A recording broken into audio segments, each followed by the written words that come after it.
On this day in 1965, Celtic struck a deal to bring in Brazilians Ayrton Inacio and Marco de Sousa on trial.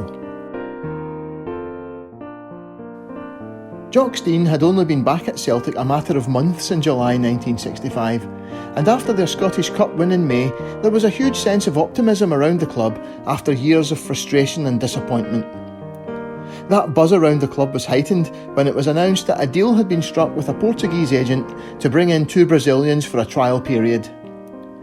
Under the heading, Celtic take a £2,000 gamble, the Evening Times of the 24th of July reported that Inacio and de Sousa will cost Celtic about £2,000, and if they please Jock Stein, Celtic will then begin negotiations to complete their transfer.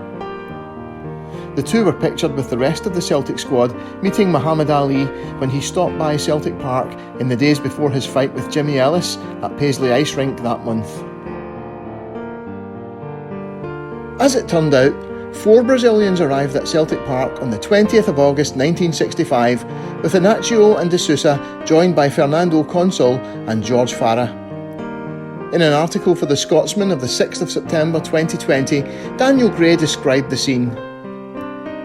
In unison, they marched across the gravel outside Parkhead, resembling a jazz quartet arriving at a Midwest roadside venue. Farah wore a suit jacket over a white polo neck t-shirt and carried an Alitalia crew bag. De Sousa sported a suave corduroy blazer and waistcoat.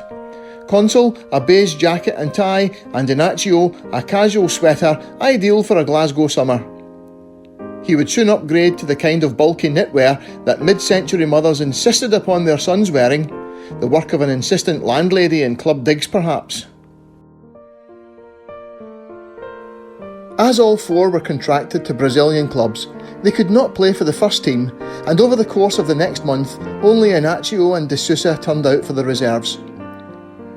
When they played in a Reserve League Cup match against Motherwell on the 4th of September, a crowd of 11,000 turned up to see Inacio score 2 goals, with the second created by de Sousa. Hugh Taylor wrote of Inacio in the Daily Record, "He's bulky, with the hip wiggle of a Carmen Miranda, and one of the most spectacular shots to horrify Scottish goalkeepers in a long time." Also in the reserves that afternoon was Jimmy Johnston, struggling at that point to convince Jock Stein of his worth. He had been out of favour with Stein and had not played in the 1965 Scottish Cup final. Spurs were now sniffing around Jinky, and it was only after a sparkling performance in an 8-1 League Cup win over Raith Rovers at Starks Park that Stein declared he was not for sale at any price. With still no clearance received from their clubs for Farah and Consul to play, Inacio and de Sousa played again for the reserves against Clydebank, a 7-1 win in which Inacio again scored 2 and de Sousa won. The Brazilians proved popular additions to the squad, but Celtic opted not to pursue deals for Inacio, de Sousa or Consul, feeling they were well covered in their positions.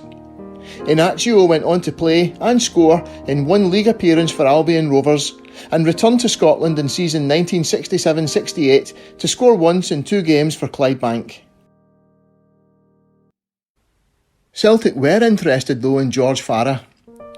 Kerrydale, in the Celtic View, wrote in September 1965, "Farah looked in practice and trial games as if he could fill the deep-lying inside man's role to perfection, or alternatively the attacking wing half's role. He is a fine user of the ball, but Farah, as well as Consul, is tied to the America club in Brazil, and because he is contracted to them until 1966, we could not field him in a competitive match.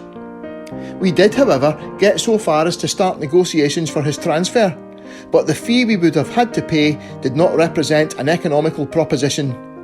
In addition, we understand that Farah wishes to have a 3-year contract, and we at Celtic Park do not deal in this way. None of our players is signed on such an agreement." It's intriguing to think how things might have turned out if the Brazilians had been signed. But for a couple of months in the late summer of 1965, they generated an extra touch of excitement and style to a sometimes drab Scottish game.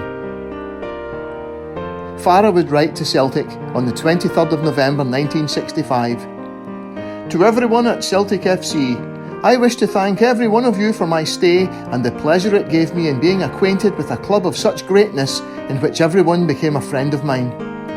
I am very sad that I am unable to remain among you and play. I wish to thank also at this point the trainers and coaches who treated me so well, and I wish you all good luck and hope that you all find nothing but happiness. Your friend, George Farah.